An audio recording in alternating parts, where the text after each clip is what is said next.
नमस्ते, हमेशा खुश रहो बिटिया। I am JVN Dr. Minakshi, Assistant Professor in Department of Shalakya Tantra, Faculty of Ayurvedic Science, Jyoti Vidyapeeth Women's University.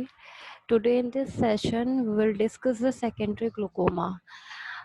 Secondary glaucoma per se is not a disease entity, but a group of disorders in which rise of intraocular pressure is associated with some primary ocular or systemic disease. Therefore, the clinical features comprise that of primary disease and that due to effects of raised intraocular pressure.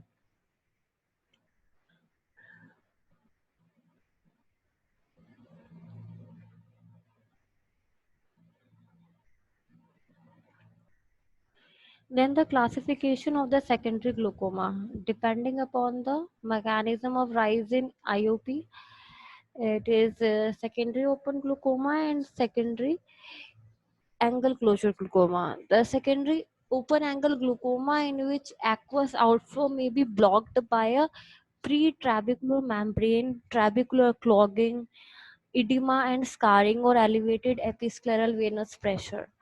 The second secondary angle closure glaucoma which may or may not be associated with pupil block. Then the second classification is depending upon the causative primary disease. Secondary glaucoma are named as follows like lens induced, phacogenic glaucomas, inflammatory glaucoma, that is glaucoma due to intraocular inflammation. Then next is pigmentary glaucoma. Then next neovascular glaucoma. Then glaucomas associated with iridocorneal endothelial syndromes. Then pseudoexfoliative glaucoma. And then glaucomas associated with intraocular hemorrhage. Then steroid induced glaucoma. Then traumatic glaucoma, then glaucoma in aphakia, and then glaucoma associated with intraocular tumors. The next we will study in detail is the lens-induced or phacogenic glaucomas. In this group, IOP is raised secondary to some disorder of the crystalline lens. It includes the following subtypes. First is the phacomorphic glaucoma. The causes of phacomorphic glaucoma are phacomorphic glaucoma is an acute secondary angle closure glaucoma caused by the intumescent lens, that is a swollen cataractous lens due to rapid maturation of cataract or sometimes following the traumatic rupture of capsule, is the main cause of phacomorphic glaucoma. Second is the anterior subluxation or the dislocation of the lens and spherophakia. The congenital small spherical lens are the other causes of phacomorphic glaucoma. Then the pathogenesis of phacomorphic glaucoma. The swollen lens pushes the iris forward and obliterates the angle, resulting in secondary angle closure glaucoma. Further, the increased iridocorneal contact also causes potential pupillary block and iris bomb formation.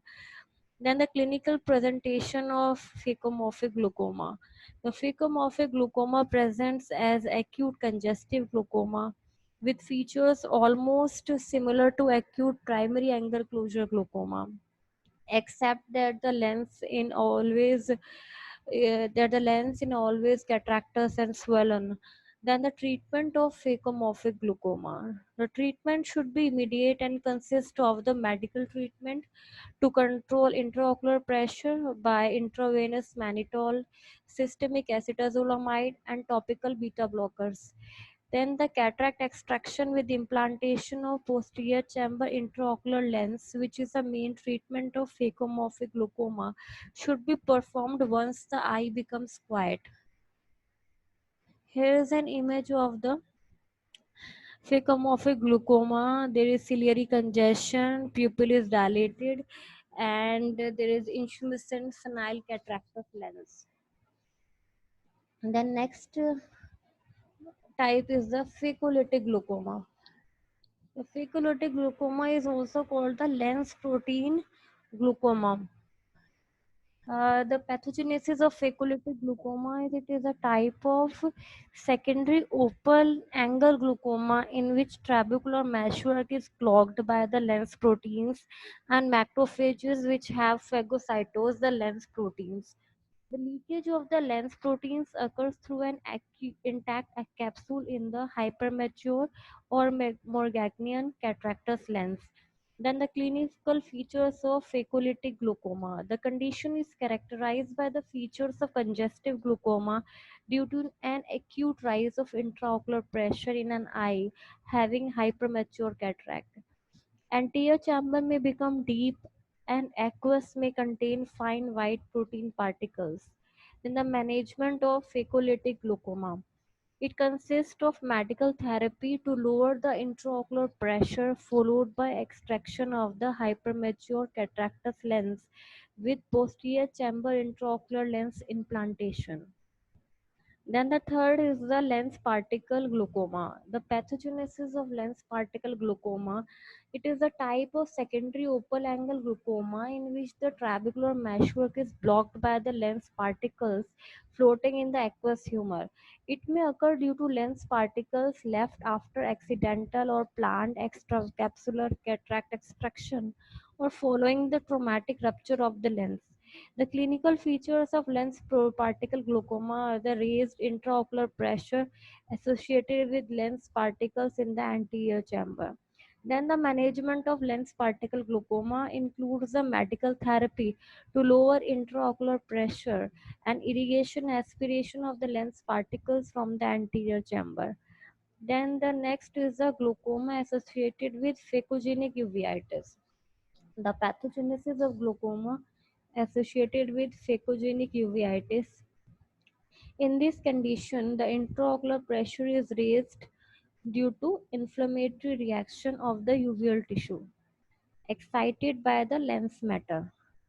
Basically, it is also a type of secondary open angle glaucoma where trabecular meshwork is clogged by both inflammatory cells and the lens particles. Then the management of the glaucoma associated with phacogenic uveitis. Management consists of medical therapy to lower the intraocular pressure, treatment of iridocyclitis with steroids and cycloplegics, irrigation aspiration of the lens matter from anterior chamber if required should always be done after proper control of inflammation. The next is the glaucoma associated with the phacoanal, phacoanaphylaxis. In this condition, there occurs the fulminating acute inflammatory reaction to the antigen lens protein due to the antigen antibody reaction. The mechanism of rise in intraocular pressure and its management is similar to that of the phacogenic uveitis. The next is the glaucoma due to uveitis. The intraocular pressure may be raised by varied mechanisms in inflammations of the uveal tissue, that is the iridocyclitis. Even in other ocular inflammations such as keratitis and scleritis, the rise in intraocular pressure is usually due to secondary involvement of the anterior uveal tract. The types of glaucoma due to uveitis. The glaucoma associated with uveitis can be divided into two main groups: the hypertensive uveitis and the post-inflammatory glaucoma. One, the hypertensive uveitis refers to the acute inflammation of the anterior uvea associated with raised intraocular pressure.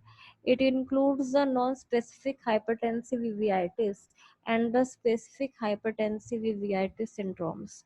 The non-specific hypertensive uveitis, it includes the all cases of acute inflammation of the anterior uveal tract associated with raised intraocular pressure other than the specific hypertensive uveitis syndromes, but inclusive of the postoperative inflammation. The mechanisms of rise in intraocular pressure. A secondary open angle glaucoma occurs due to trabecular clogging by inflammatory cells, exudates, and turbid aqueous humor. trabecular edema due to associated trabeculitis, and prostaglandin induced rise in intraocular pressure. The management it includes the treatment of iridocyclitis and medical therapy to lower the intraocular pressure by use of hyperosmotic agents, acetazolamide and beta blocker eye drops, timolol or beta oxol. Then there is specific hypertensive uveitis syndromes. These include the Fuchs uveitis syndrome and glaucomatocyclitic crisis.